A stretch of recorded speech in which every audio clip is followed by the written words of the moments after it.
Naël Issoussou, Jérémy Oka, la voix de Kinshasa, le potier, le peur du moment. N'est-ce pas ça, Kabola Bissona Binopoto Solaka? Le potier parle. Je suis là en train de parler. N'est-ce pas ça, Yamba Moutouté? Parce que les politiciens, en fait, tant Yamba Binopo, ça trop. Le roi Bozoko, ça. Botika Namorona Lobarananga, na loba vérité. Parce que vous êtes des menteurs. Boko ça trop. Bozoko sa peuple. Ni n'engo bozoko sa peuple na lobango lelo. Les potiers parlent. Je vais parler. Muke mboke zokota mbutu mbutu. Des ordres mobo bien organisés et planifiés par des partis politiques. Et zokota rakata mboka. Mais tous souffrir peine à sentiment il y a peuple. Pour peuple on dirait de côté le sentiment moko intertribal. Et puis il y a un parti politique. Jomo boye le roi la parti kingandi alala wana donc ata mabe parti na bango. Nous devons apprendre à dire non. Il y a partager même ma vité na leader politique na yo partager même ma vité na point moroboui. Après na point mususu to koti to panzani. To panzini tegende to misana. Na ebisa bino to robeta lisolo Martin Fayulu Madidi. Martin Fayulu Madidi ya komi mukala Kabila ya solo to ya lokuta. Tozolo bango lelo. Po naba to bango moko ya lamuka balamuki pona hotele mela Martin Fayulu balobi aliembongo ya Kabila. Martin Fayulu balobi oliembongo ya Kabila. Lisolo zo betama selon ba source adusolaki par Raymond Chibanda Tunga Mulongo le sage africain a sollicité via Adolphe Muzitu Mfumumpa. Ma solo zo betama yangwana. En fait, eza nini parce que Martin Fayulu a s'adhéré na idée ya Théodore Ngoyi, pasteur Théodore Ngoyi, maître Théodore Ngoyi, professeur Théodore Ngoyi. Oyo balobi c'est un kabiliste avéré. Sikoyo mituna ndezo mituna ma. Na batu mso ala muka bazo mituna. Pona nini Martin Fayulu tanga boyaki ba ordonnance ya Félix Antoine Tshisekedi Tshilombo a telemaki na même idée wana ti. Yemoko lali na tongo la muka lobi to pardonner. Après un bon matin plutôt, à Koti, Nalikanisi, il y a Théodore Ngoyi, Oezali Bongo, comme maître chef de l'État en accusation. Ndebo tous les autres na masiko. Félix, mis en accusation, destitué. Balongoli Félix chef de l'État. Malamoko Moutoza censé encore Mukonzamboka s'appelle. C'est le président du Sénat. Yende Moutoza tête. Oh, le président du Sénat s'appelle Tambwe Mwamba. Or, qui dit Tambwe Mwamba dit Kabila. C'est-à-dire que Martin Fayulu a fait la démarche pour que Kabila na pouvoir. C'est-à-dire que Martin Fayulu roule pour Joseph Kabila. Bon, l'Obia Zalaki, on peut tout faire sauf Kabila. Aujourd'hui, il roule pour Kabila ou quoi? Ils ont même Nakata Lamuka, même Libanda Lamuka. Un peu peut-être là le Lamuki bande quoi, il y a ONG moko ba fundi Martin Fayulu, balobi que non, te porter plainte. Martin Fayulu nandeko Théodore Ngoyi. Na plainte ba porter Martin Fayulu. Na Théodore Ngoyi ba reprocher bango nini? Ba reprocher bango na makambo ebele entre autres excitation à la haine publique. Bazo pousser population à désobéissance civique. Ainsi de suite. Tout le monde na ba réseaux sociaux. plainte etamboli normalement Martin Fayulu faki kosamba lelo nde tosola boye ero fayi Martin Fayulu azala nanu kuna soki pe bakozwa ye suma pe donc babaki ye nanu babwaki nanu na boloko nanu tabusoka ekuta na Vital Kamerhe mais to comprendre te tweet ya le général Sylvain Okasongo oh ba apprendre que et en instance mon côté zo reconnaître plainte oyo to convocation batidaki Martin Fayulu nande ko tordongo to ebité eza ko banga pression ya population o bazana sima ya Fayulu to eza ya solo batindelaki bango convocation ti soki batindelaki bango convocation te oya ke notika convocation wana akomone nani faut pas ça noki noki ba ebisa biso na ke notika convocation oui, biso, tous à la gentille, on doit une convocation, il faut assumer comment convocation et comme là-bas et tamboli petit dans les réseaux sociaux et temps. Mais au moment où et comme que lobby na tongo, il faut Martin Fayulu qui ne samba, n'est l'isolé changer. Qu'est-ce qui s'est passé? Sous la table. Il faut vérité bima. Na dossier ou. Et ça normalité tu as mboka bimba makambo chanzaka. Plainte tambol na ba réseaux sociaux nyonso batutu ba yebaki Théodore ngakuta ko bota na photo na Tshisekedi. Nazalaki na vie. Théodore ngazo tambola na photo partout pour dire que a un problème té. Après sina raison na déjà hier le que le mercredi au kendete.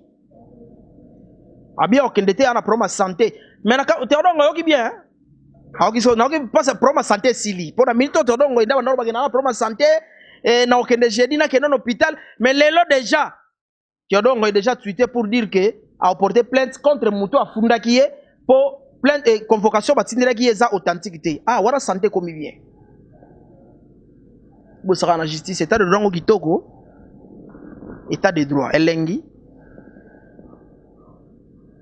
état de droit boluka ki yango elengi. Alors pour conclure na sujet oyo eza ko nécessité tous à la éclairer opinion en fait na mboko mambo le kaka boye makambo le kaka boye bolali bolamuki likamuka ye après eleki peka bongo ata ma régie des eaux somme ta meliango le kabongo te tika trace pose pulu pulu. Comment agir les choses à bien té. Et ça me dit toi comment son maman il est mobile ya mulangi ya bido achira na ko poso ko melia ya agir comment voir sur la bilamba tam suna ko lambela so ko melia en tout cas ça rendez-vous à toilette donc et tika trace mais la politique m'a mobile sur les caracas ningi wana si comme preuve à mokié preuve topé pas vraiment preuve mais to bengi yango en quelque chose des preuves to siko Martin Fayulu na preuve au legi mo Kabila te siko Kabila a bouleversé ba donné telemelaye po a bouleversé ba donné nini na ngina lo ba place wana to la to la muki un bon matin chef Kabila bengi ba toucher alingi boule po ba boto la ba congolais droit à vote donc les aboyé ceux qui peuple fungol mi souté au voter souté no talanga au voter souté bon ça na vote yo au voter député ouais qui para voter wana au voter mais pour voter un chef de l'état selon bandeko FCC ezoko mabongo deux chambres nde banda ko voter bango c'est-à-dire ba député na ba sénateur ne ba banda ko voter président de la République et sa proposition na bango bandeko FCC donc rentrée parlementaire tous on a même bêtise to sala ki na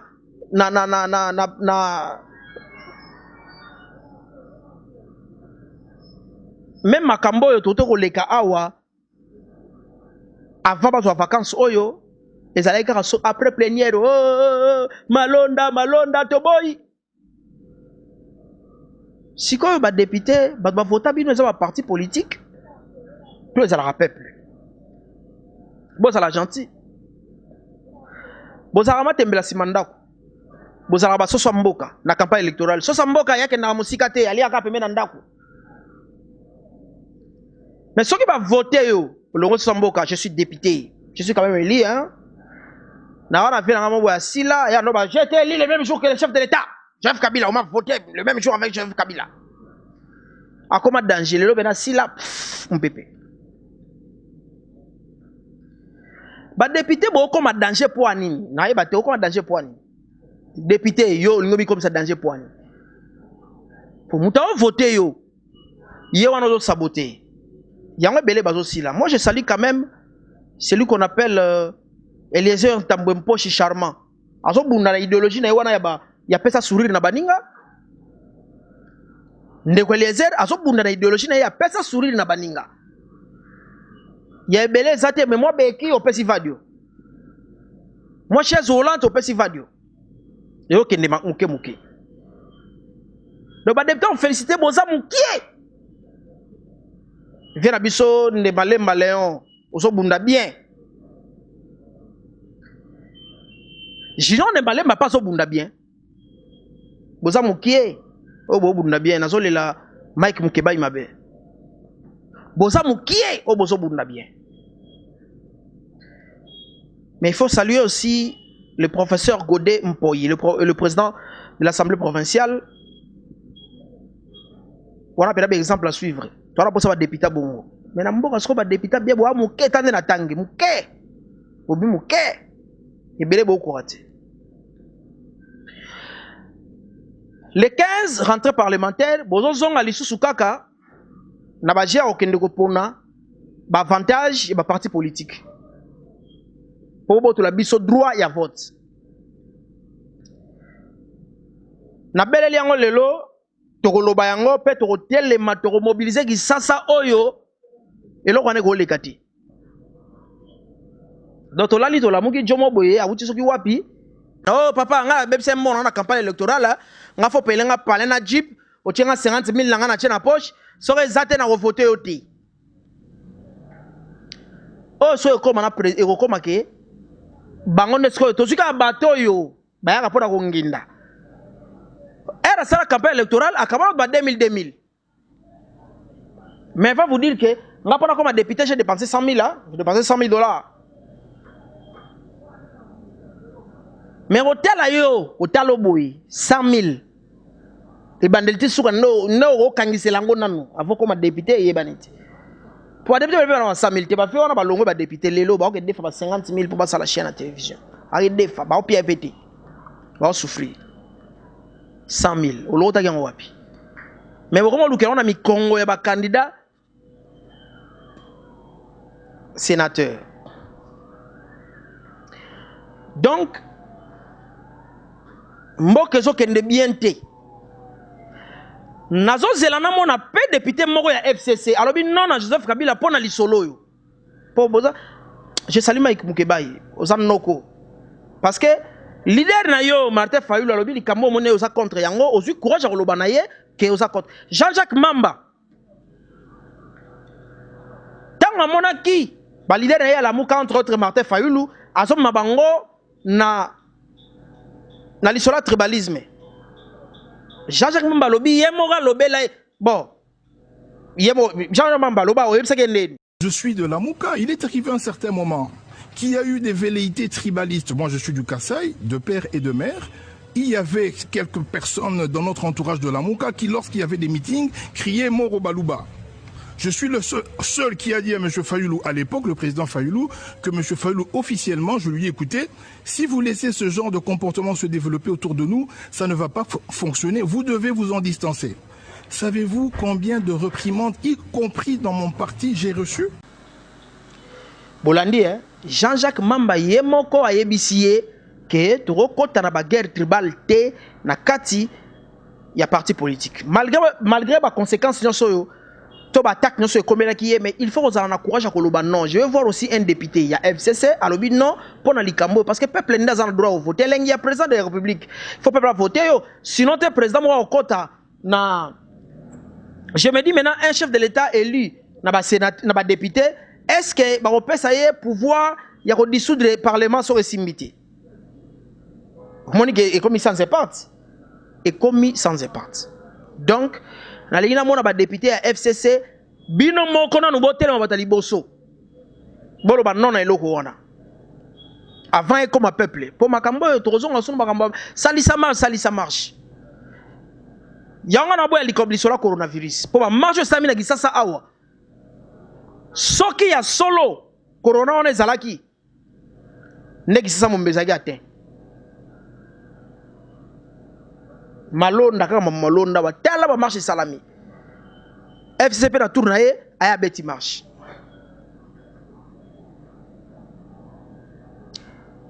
mboka ezokende bien te loko na touché likamba corona na lobango kaka lisola coronavirus tokomaka tolali tolamuki 12 bazalaki testé positive batango bazaka wapi eza même question tolobi lobango déjà mo trop mais sikoyo nga na touché point nini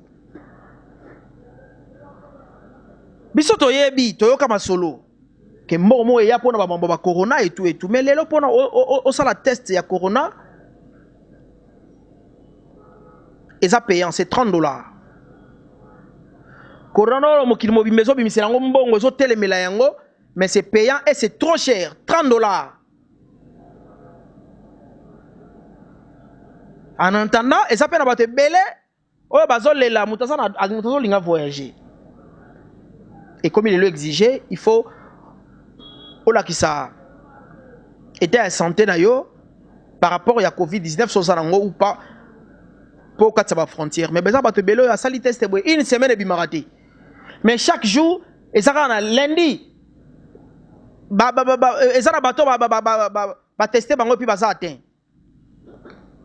Bazo tester bango wapi po ba oyo bazo kende ko sala biso zo mona o bazo benga biso bazo loba o bazo déclarer bazo kende ko sala test ba résultat so bimati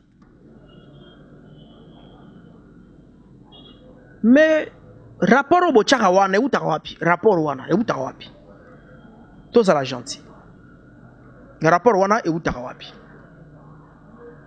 batango pe bazo uta wapi na opesa no devoir mo tamwa ba quartier mutura mutata mwana quartier na ye awa na gisasa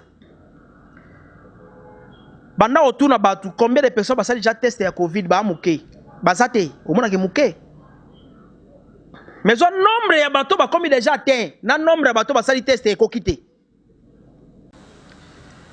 yango test ngo sala mana butu o na moi o mutu bena la muki na tongo sokola tibila mbache parfait arrêta la test à covid.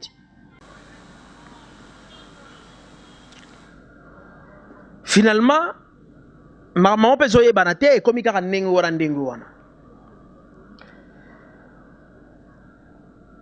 Tozongi na l'isolé zo sala pas si on a vu la Kinshasa. Affaire ya kidnapping. Ba comme ko kidnapper batu, ko enlever. Kala na tanga zayi to ba ibu. Okota mutu ba ibu ba memio ba betio pena mo se quoi peno lapi na vie ba botolo ba plante. Mais lelo Kinshasa to zongi na makambo wana et puis to nango ezo mata de plus en plus. To na yango ezo mata de plus en plus. Lelo mwana mwasi komata yo moko na taxi et comme na ba risque ya défaute. Wana mwa téléphone na yo iko na bluetooth iko na bijou na téléphone moya ya nguvu ba mufunge ba mukamate olele belé siko naza ko mituna la police ya ville à Kinshasa c'est vrai mikolo bozo cha barrière na banzela pona kolandela koyeba et puis ko fouiller mituka batu boyeba qu'est-ce qui se passe ba police bo tira banzela na ba changer bango mission et comme nous entendons la mutuka na butu bo télémisie c'est vrai PCR c'est ça qui musana moi bango to ba yena butu wana c'est beaucoup plus pona koyeba banani ba ole kana mituka pour nini bakewa et ainsi de suite. Mais je demande en général Sylvain Oka Songo, le premier policier de la ville.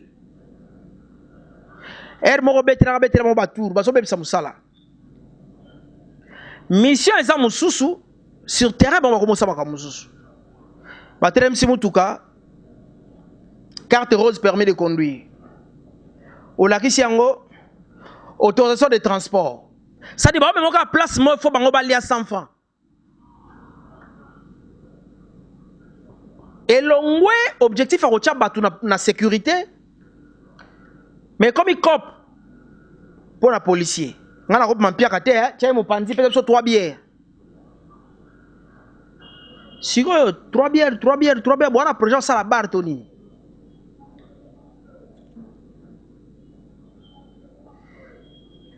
Et là quand on ça la mabe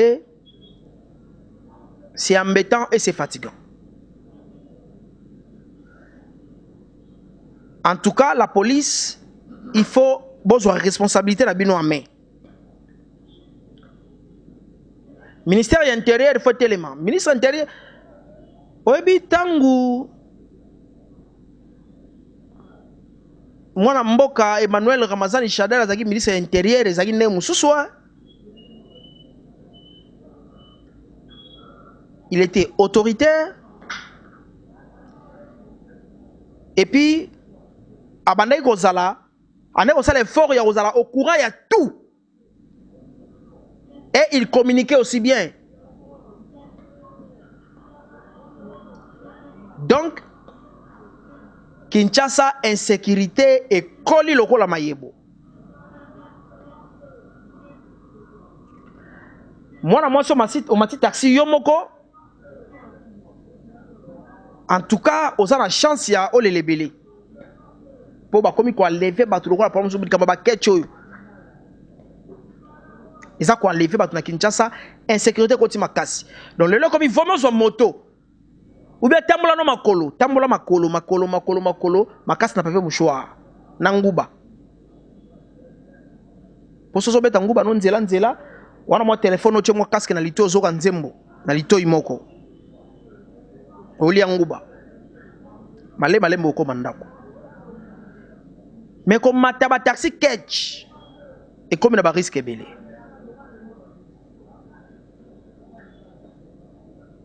Ngara solo banabino boye même caméra ou menangai Deborah Kapiamba. Même bêtise salamelier. Ban lever, ba botolier tout. Pourquoi makamonenga nozo salema na mboka ba kondi bazo communiquer bien té. Bazo communiquer bien té.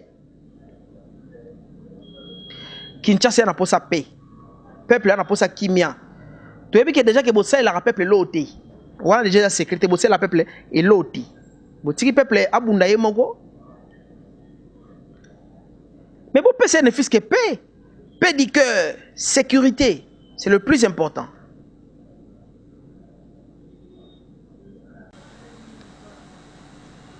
C'est le plus important. Nous clôturer na lisolo ya Bunia. D'abord, l'histoire coronavirus, bandeko ya MSF. On va côté on a n'engé na bango, Regardez d'abord ce que Sarah Mbemba fait pour nous comme reportage qu'on a na Bunia. Et puis, Torozon a pas tombé les soleils ba prisonnier parce que na Kinshasa ba prisonnier ba ko Kembanzala.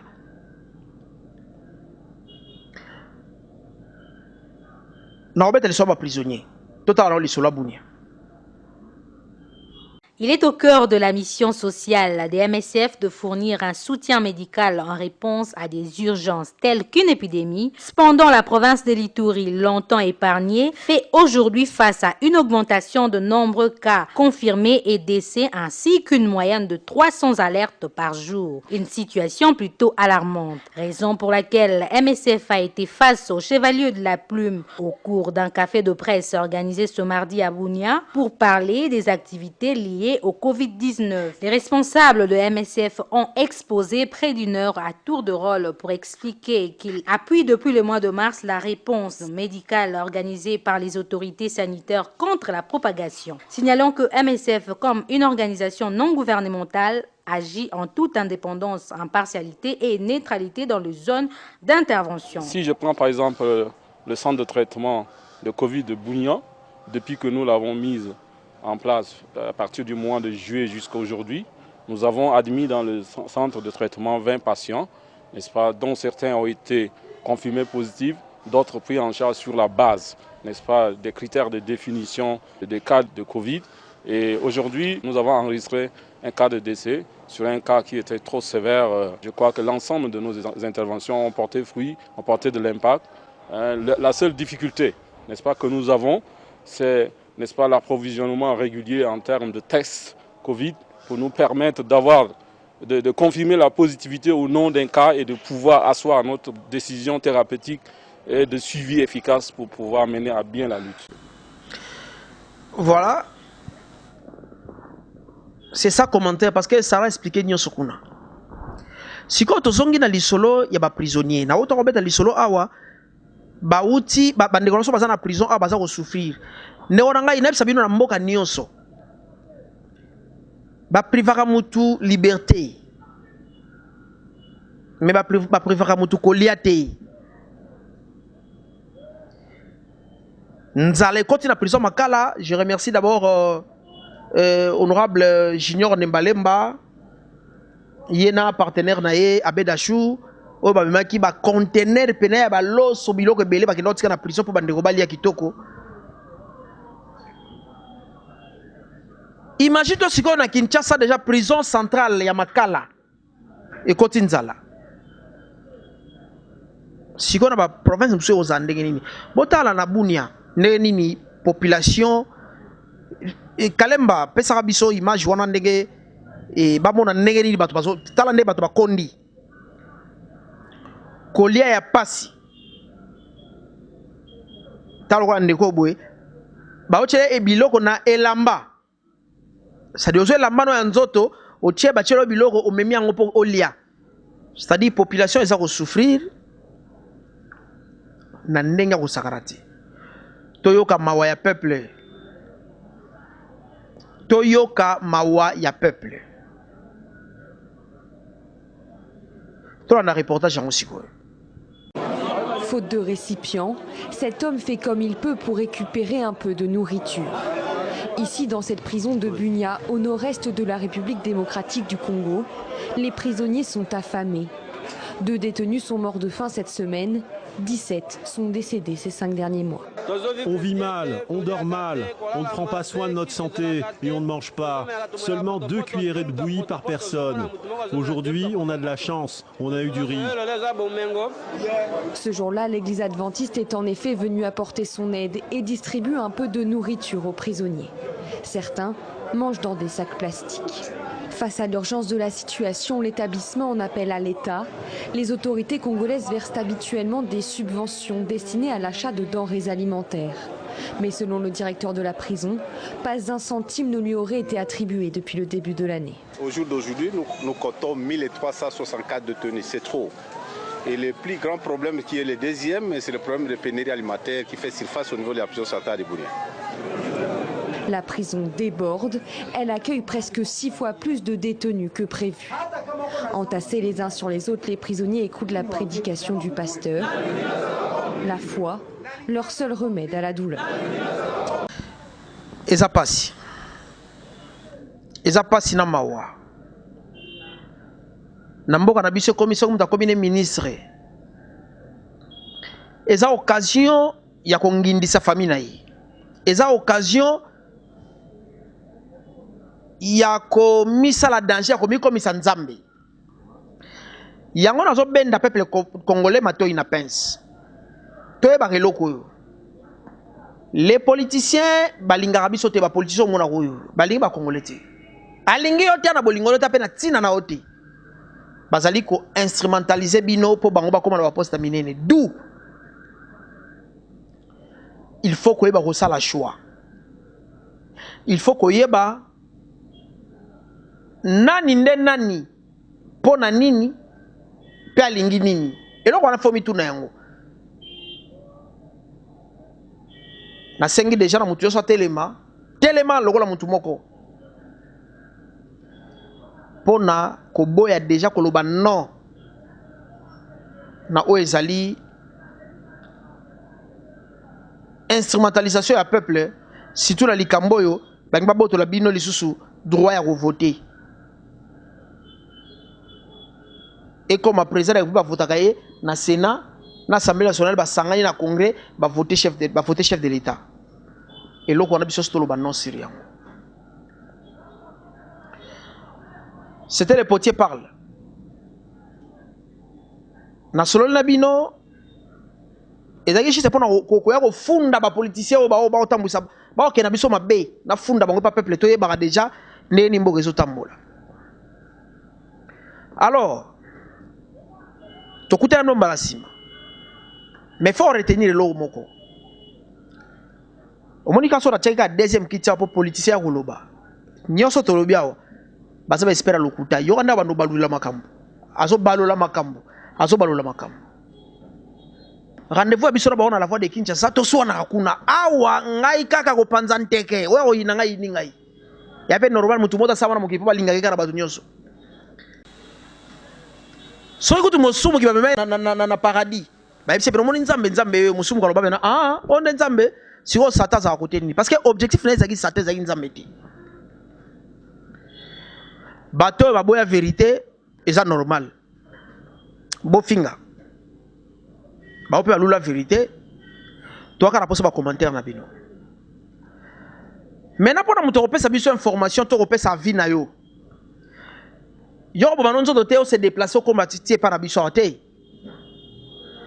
zwa numéro na biso na nzela ya WhatsApp c'est la biso voice to ko enregistrer voice na yo to changwa batu bayuka. C'était les peurs du moment. Jérémy Yoka, na espace Nabiso le potier, parle. Na lobby pe na silisi, mais on ne pouvait pas terminer cette émission sans remercier celui qui était derrière la caméra. Il s'appelle Ben Kalemba. Kalemba Yaba Ben. Bien sûr, assisté na Chris Ngonzo. Moi, mbalo na lobaki soso kende kisenso. Kobosa na somba bidon ma 5 litres matana ngoli kolangomba pesa ya mela. Pas au bunda bien. Chris Ngonzo. Moi na kisenso solo ya tongo. Et puis il est assisté aussi na dans Ziko Mananga. C'est Mananga. Oh, donc comme il a des Mananga na communication facile, mimique Mananga. Et puis dans Ziko Mananga. Bangonyo Sobaza na kati na biso na communication facile. Ici nous sommes dans la barre officielle, mais ça déjà na combat chez nous la barre officielle. S'abonner pour rater le route. Donc toutes les infos, il y a communication facile ou journal labino pour la nango awa dans la barre officielle. Et puis il y aura d'autres émissions où ils ont compte malem tous compte sango pour na ko matisa lisusu la barre officielle oyo etika la plateforme sérieux pour na ko s'informer na mboka. Pour ça normalité batu ba ya ba titre lokuta. Et ça normalité batu ba ya ko sa batu jomo wa mona ya vandi ba fingi batu akei. Ba ko misebela ya finga te ato finga te to ba vérité. Na ibisa mno likamoko boye. Soko kute na vérité na nzela. Ndima en fait, soko vérité bebisi yo, c'est là. Vérité de bébé Singélamba. Ça, il a fait. Parce que la vérité blesse, mais les mensonges tuent. Lobby.